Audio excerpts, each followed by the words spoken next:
All right. This says I am live.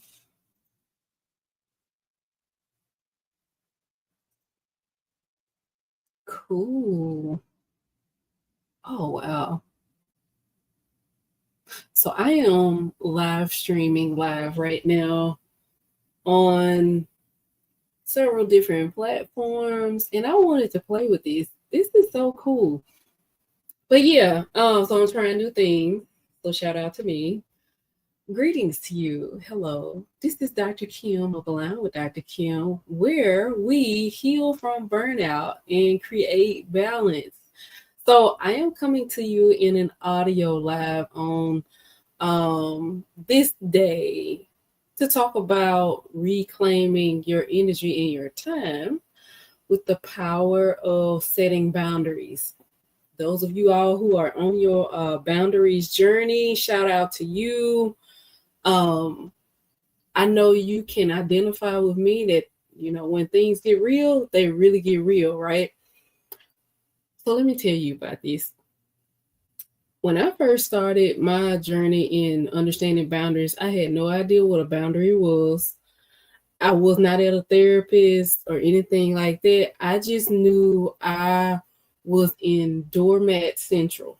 I didn't even want to call it that. It was just, I was having an awakening coming out of nice girl syndrome, living life in a way where you putting other people's problems and other people's priorities before your own.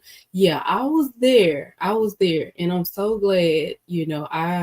I could reach out and help that version of me. I could help that girl. Because that is the quickest way to burn out.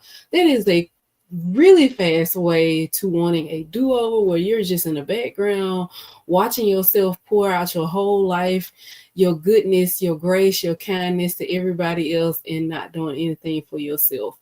Your soul will politely tap you on the shoulder and be like, hey, I've had enough of this. That is the fastest way to be in regret and wondering, who's going to help you in life. And that person, ladies and gentlemen, is you. When we learn how to set a boundary, we begin to tell ourselves or communicate to ourselves and the world that we are a person of importance, that we are VIP. Not that we're better than anybody else, not that we're being selfish, even though some people will come off and try to tell you that. We are not being selfish. We are being self aware at that moment in time. And I think this conversation is important to have some moments of reflection as well, because if you really want to show up as your full self, if you really want to be and give from a place of well being and wholeness, you have to have some boundaries. The thing I love about boundaries is since I've grown to understand it, first off, I will say my understanding of boundaries has grown because I used to think it was my point of saying no. It's more than no. I love the fact that boundaries open you up to your greater yes. Boundaries allow great things to come into your life, and boundaries will help you say no or shield yourself or separate yourself. It's a no tolerance zone for the things that you do not want in your life. And I'm going to talk a little bit about, how to do that, some things that get in the way of that as well. And of course, I want you to chime in. Let me know that you're here, whether you're in the live or the replay. Shoot me a hello so I can greet you in the comments. And like I said, we are trying this on 3 different stations. So greetings to Facebook land, greetings to YouTube land, and the Instagram fam. Hello, hello, hello. So when I click over, okay, cool. Alrighty, so I can see some people over on Instagram. Shout out. Hey, hello, hello. Awesome. So let's go ahead and talk about, what did I come to learn about boundaries? I came into a place of understanding that yes, boundaries help me get to my greater yes. Boundaries protect me from weird narcissistic people, from rude people, from people who just take. Boundaries help me to not be so drained. Boundaries created like a barrier. It was my line in the sand. It was my rule, my standards of who comes over on my side, how you can come over my onto my side, how you can stay on my side, and how, to know when it's time for you to go. Boundaries say all of those things when we're able to communicate them to people. But first off, we got to know what a boundary when we need one, right? And in my years of understanding that, it started with a lot of anger. I mean, a lot of it. Just this, I won't even say repressed. It was just this version of frustration that started off. And it would stay that way. It was like this little quiet anger about things. Like I said, going back to the girl who would be sitting up and watching everybody else get their needs taken care of, being kind, being gentle, helping out in this organization, that organization, doing things for a friend. But I wasn't doing anything to take care of myself. I was frustrated. I wasn't expecting somebody else to do things for me, but I was. I was unknowingly, when we operate from a people pleaser mentality, the modus operandus, or the MO, a lot of times subconsciously, you're not even aware of it, is that you want something from these people that you are seeking to please. You're wanting to feel accepted. Wanting um you're wanting the acceptance, you're wanting the praise, you're wanting something from them. And it can become insidious, especially when you don't even recognize it. And you know this is how we start to understand what our programming is. And it's nothing about owning it and saying that, because once you can see where you're standing, you can understand how to step out of it, how to step away from it. What are some healthier habits, like turning from a people pleaser into a God pleaser, becoming a person that works to prioritize your own needs first, because you understand that, hey, I need to be full before I start to serve or give or participate in any other space. And you understand the rhythms of your life and how to do that. So mine started with anger. And a lot of times when people are holding and harboring anger, whether it's from childhood or something that happened in relationships, it happened because a boundary was crossed. And even when you think back to those situations, and there are some extreme situations, and I know some hurtful things sometimes, and you don't have to go there in your mind, of course, but things that have made you upset, a lot of times you can trace it back and say, hey, I really didn't like spending, that amount of time in that place, or I really should have said something so I didn't have to overstay in this place. I wanted to leave earlier. Shout out to introverts, by the way. People who quiet quit parties when your social battery is low. Hello, I see you. I see you, and I am nodding in approval. Yes, whatever the situation, if you are overstimulated, go take a breather, leave if you must, have a fake phone call, whatever you need to do, because yes, you need to prioritize your needs. And if you're trying to exposure therapy to get out of some type of social anxiety, shout out to you for even going to the party, wow, kudos to you. But yeah, we can be in situations where our boundaries have been crossed and our emotions are telling us that, especially that anger. The anger is a tell, a sign, because our emotions are indicators, not dictators. They indicate things to us. They let us know, hey, something has violated me, or something I don't feel right about has happened, and you need to pay attention, and it's asking for your response.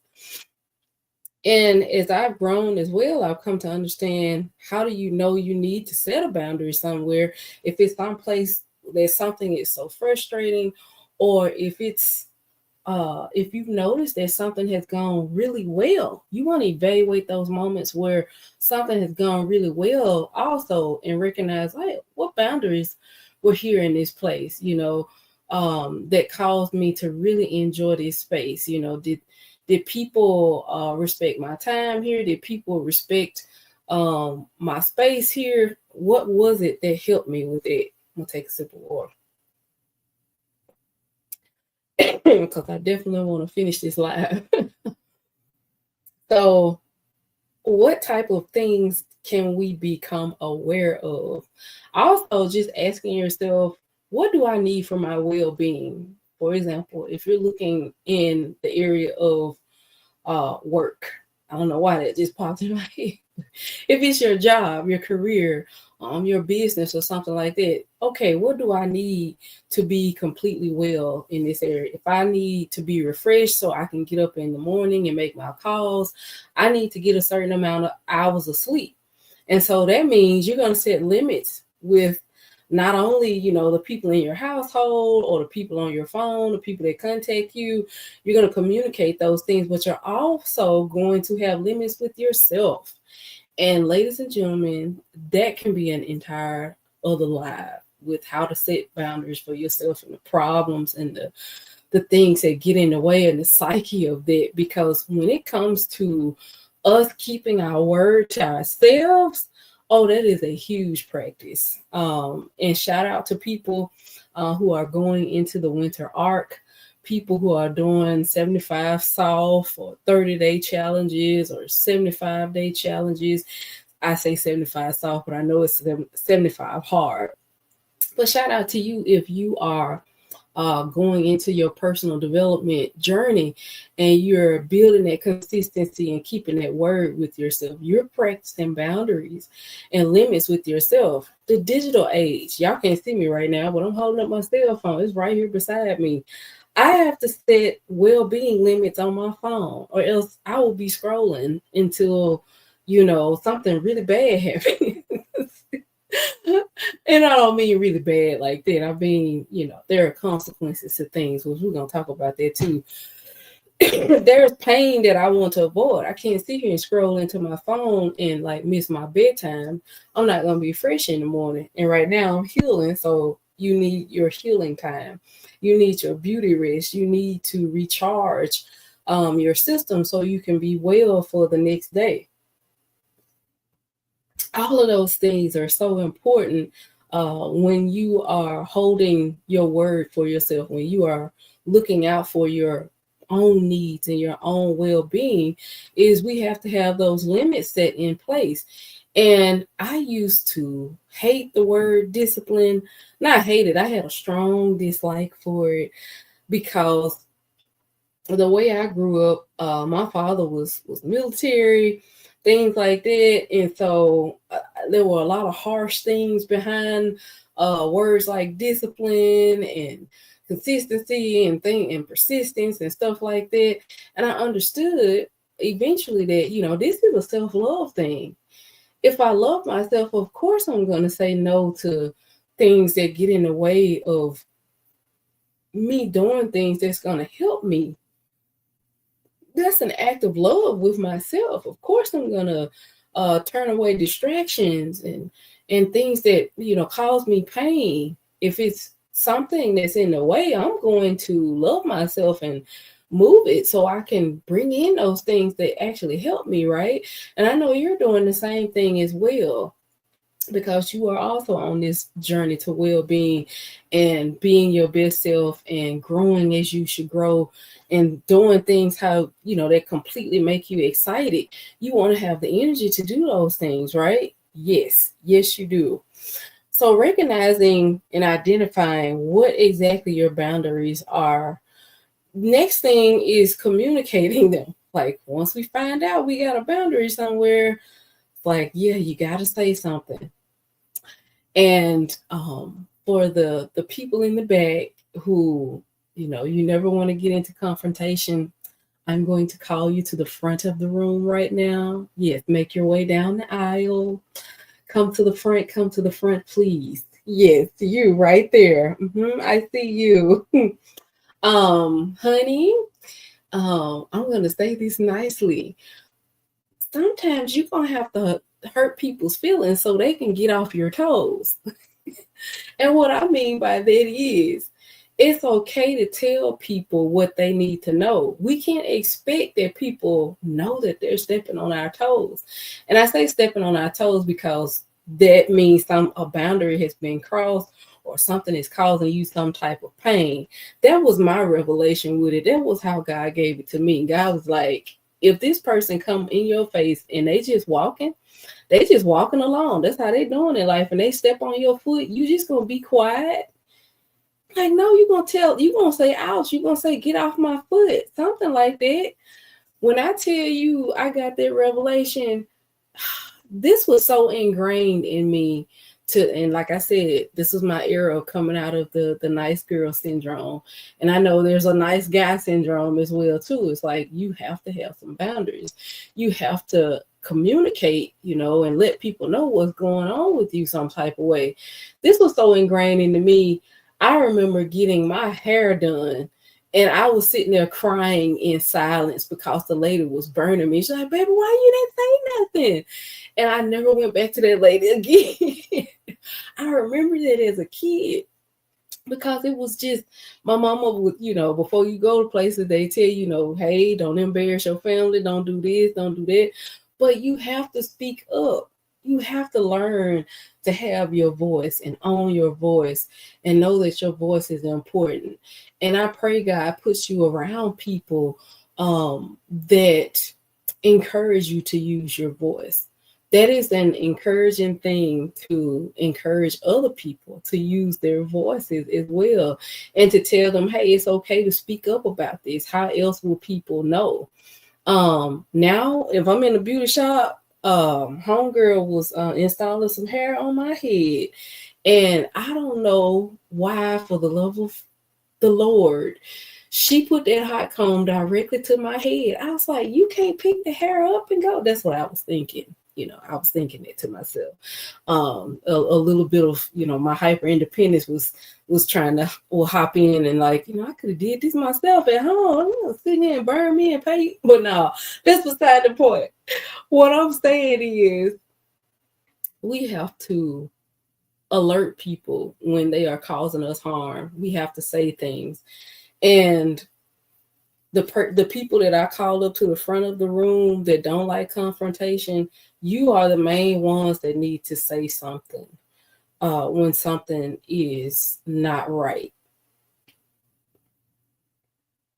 And I know for me,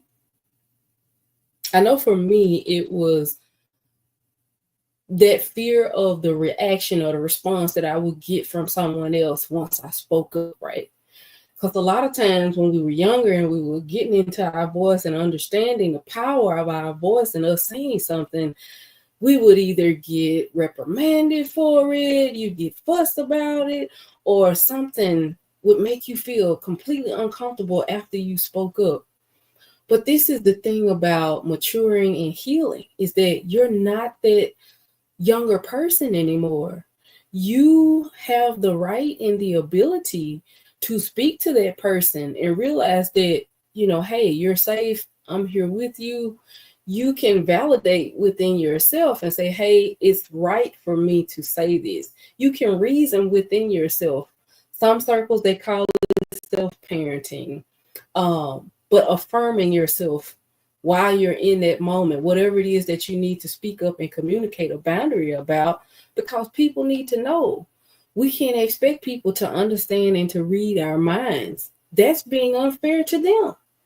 And it's also being unfair to you because you need to say something.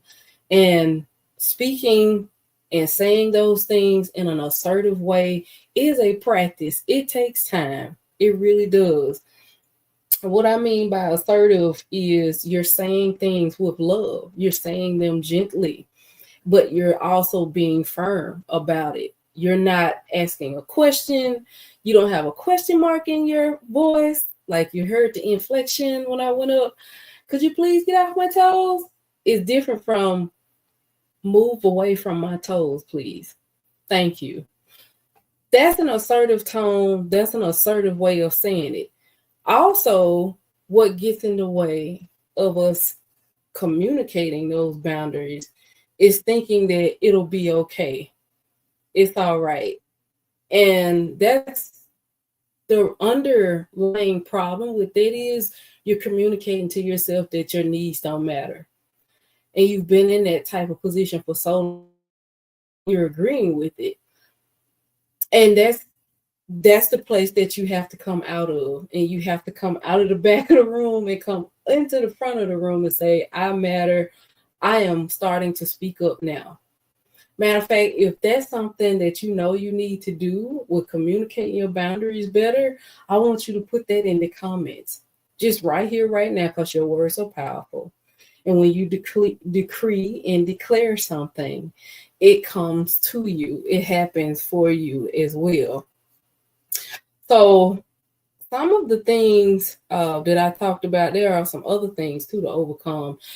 I talked about affirming and validating yourself, and knowing that it's okay to communicate to people because they don't know. We can't expect them to know everything. But loving yourself and being able to keep your time protected, not just your time, but your energy, your thoughts, and your emotions in a place of well being, it will highly reduce your stress just by saying, hey, I need to set a boundary here, or communicating a boundary in some area or with some type of thing. And then when other people see you communicating those boundaries, the ones who matter, the ones who love you, they cool with it. They okay with it, and they go on. I strictly think sometimes we meet people just to help us on our journey. I'm gonna share this. I met this young man right here on the internet. Um in some of the same circles, young man told me, we can go out. He wanted an initial meeting. I said that was fine. I said, well, hey, I'm going home this weekend and, I'll be out running errands, I can, hey, just meet me here and we can walk and talk together.